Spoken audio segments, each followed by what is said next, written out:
This whole movie was inspired by the Gill-man from Monster Squad, correct? The other Gill-man. Yes, yeah, exactly. So this is such a huge movie for you, and it's absolutely just beautiful in so many ways, and it feels like maybe it's probably your most personal film. Well, it's in a strange way. I mean, one of my mentors in Mexico, a filmmaker called Felipe Casals, he said something very beautiful. He said, "You finally exhale." And I think he's right. I mean, this movie is very different, and it's a summation of what I've been doing for 25 years. It has Pan's Labyrinth, it has the strands of Abe Sapien, it has strands of Jack Arnold, strands of this and that, but it is at the same time a very different movie. If you look at my movies, they're mostly graveyard poetry. They are sort of odes to nostalgia and loss. And this movie is the first life-affirming movie I made. Yeah. No, it really, that makes a big difference. It's a movie in which I did have a moment in pre-production for real is not a nice thing an anecdote to have the crowd go, oh, is it real? I stopped and I said, what am I going to do different as a human being? You know, why I did 9 movies, why do I need to make a 10th one? I actually wonder about that stuff every time I make a movie. Yeah. You know, why do we need to go through the... Why try, is what you're saying. Oh my God, no. It is, I mean, it's like giving birth, your hips pop, Yeah. the pain is horrifying, and then the movie's out and you forget how horrible it was to give birth. Yeah. But you know, the answer was, it was worth it again. It was, you know, there are 3 movies that I've made that I made because I was choking up on emotions, you know, of different kinds. One was Devil's Backbone, the other one was Pan's Labyrinth, and this one. And in the 3 instances, I make them because I really feel so many things that are urgent for me to speak about. And it doesn't matter if some of them meet an audience that is very big, some of them don't. Devil's Backbone came out at a time when it was not the most tasteful or opportune thing to talk about. It was right after 9/11. Nobody was running to see a movie about orphans of war and a ghost, you know? But it was at the same time, it crystallized a lot of things. So this is one of those.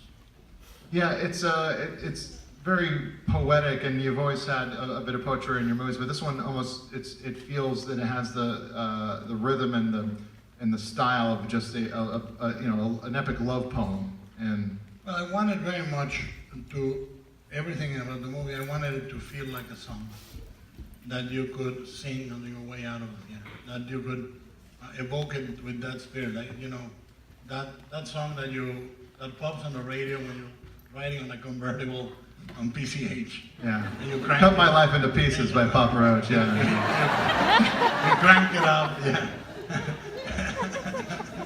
or a Barry Manilow song for a dog and I. it's kind of the same. You know? But I wanted to have that emotion. It's shot like a musical. The movie obviously started when I was 6 years old, kneeling in front of a TV set and watching Creature from the Black Lagoon, which you're gonna see.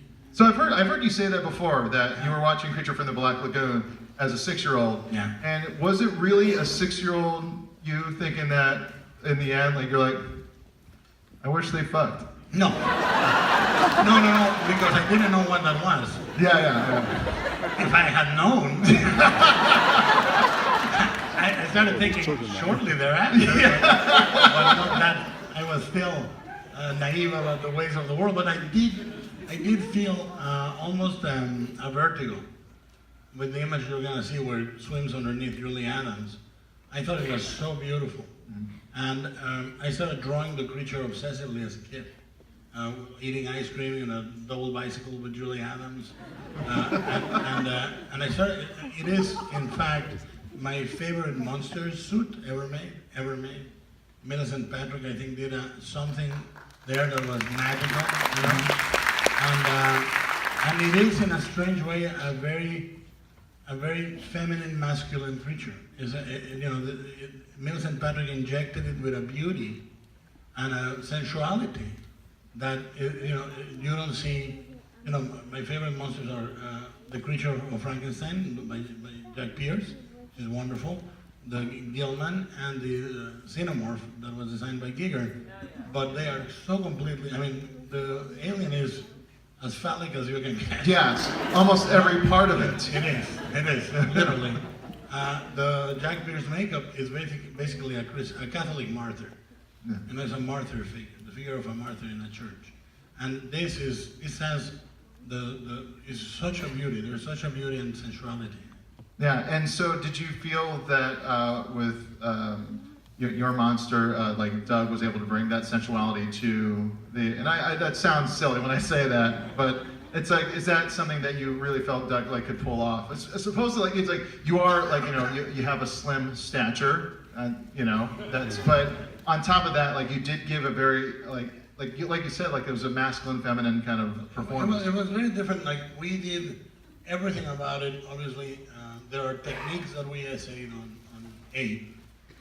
on the Hellboy movies, technically, but we went at it, designing it took about 3 years, and the instructions and the labor, actor-director, was exactly the opposite of me. Evie's like a preppy Ivy League, very affected, very sort of highfalutin. It's Niles Crane, basically. Yeah. In the movies, it's very much that, and this needed a majesty and a fragility and a raw power, and we talked about it.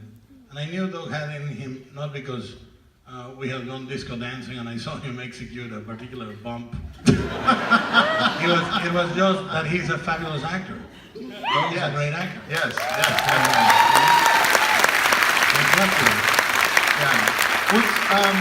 Doug, from the movies you made with Guillermo, did you ever think that one day you would be, the romantic lead in a romantic lead in a Guillermo del Toro movie? Was that something that, what was it when he came to you with this plan? No, I never thought I'd be a romantic lead in anyone's movie.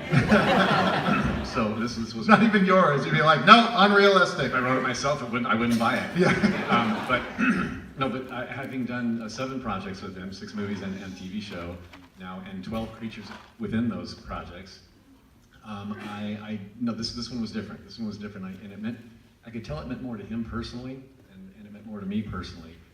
This story was involved love, we've never told in one of your movies before that I was a part of.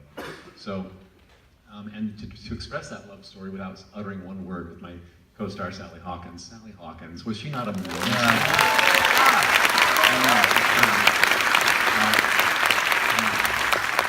Don't I have a great ass? Yeah, you do. Also, don't be shy. These calves are fantastic. Right. It's old sculptural, though. I had to give it back when we were done. That's a problem. Just wearing a suit over the.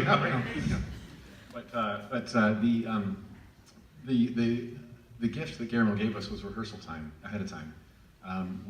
Sally and I, the dance number that you saw us do in her fantasy sequence was one of my dreams come true. I got to be in an old school musical, and in a fish suit, but who cares? And so we, neither one of us being trained dancers, we had some dance training ahead of time, about 3 weeks that we were working. I am a trained dancer. You are, exactly.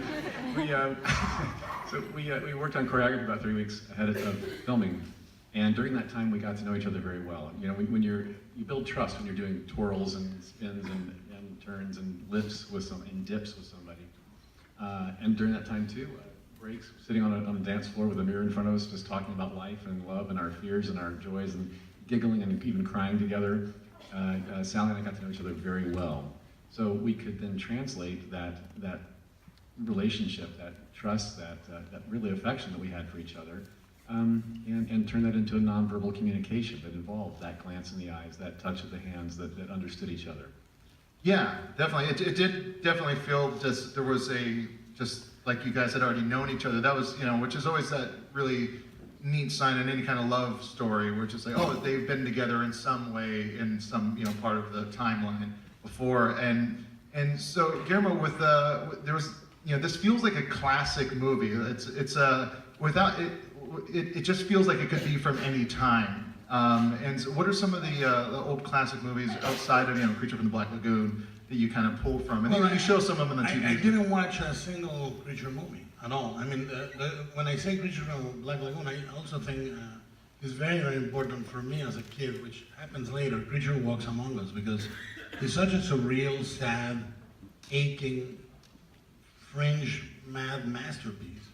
In which you have the creature in one of the worst pajamas in the history of cinema, vaguely disoriented, in a very, basically surviving torture in the world of man. I think it was very affecting to me as a kid, but what I do is those things are in my DNA. I don't watch them again. I mean, I know them very well. I don't have to study them. I saw them 100 times growing up. No exaggeration. I mean, so what I watched for this movie were everything but. The movie is its own genre, It was, and to me, the important what authors that I was thinking of was Michael Powell, or I was thinking of Douglas Sirk. I was thinking of Stanley Donen. I was thinking of classical filmmakers, William Wyler.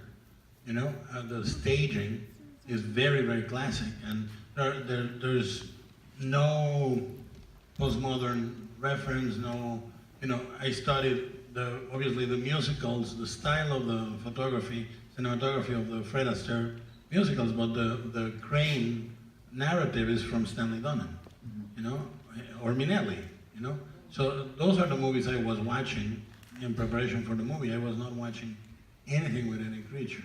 Yeah. And this is, it's so different because to me it was a love letter to cinema. Mm-hmm. It's a love letter to cinema because many of us are misfits, and movies save our lives. They do. Yeah. Now and then. When I talk about love in any shape. It can be to brother, father to son, mother to daughter, doesn't matter, or loving movies.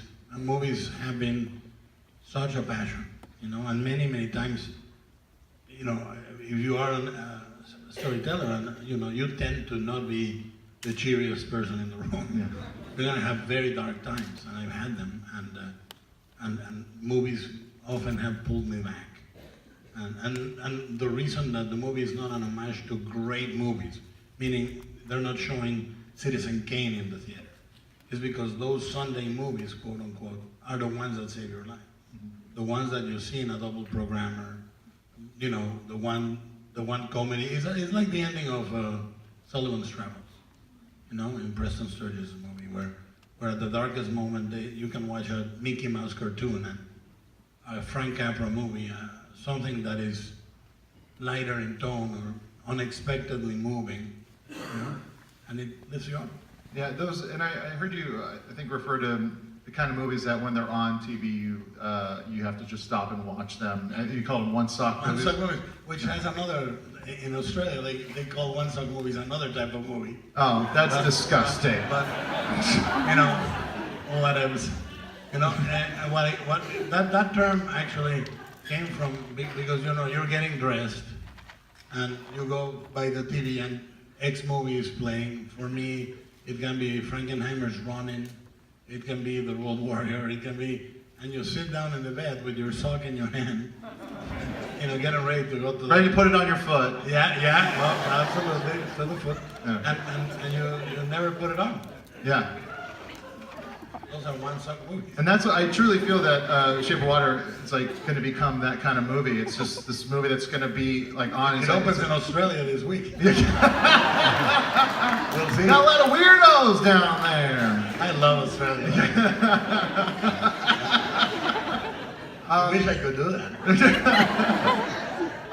The movie, it is a love story, and like you said, it's a love letter to cinema. It's a love between two beings. But it's also, I think there's so much friendship, and like you spend a lot of time showing the friendships that develop between these people, and the yearning for a connection, and like that really, that I love that stuff because well, you know, the thing I didn't want to do, and I was very, very, very sure of this from the beginning. I didn't want to do the story of a lonely woman that finds a soulmate. That means before that she had no life. I hate that stuff. I really don't like it. First, because it's fiction. I think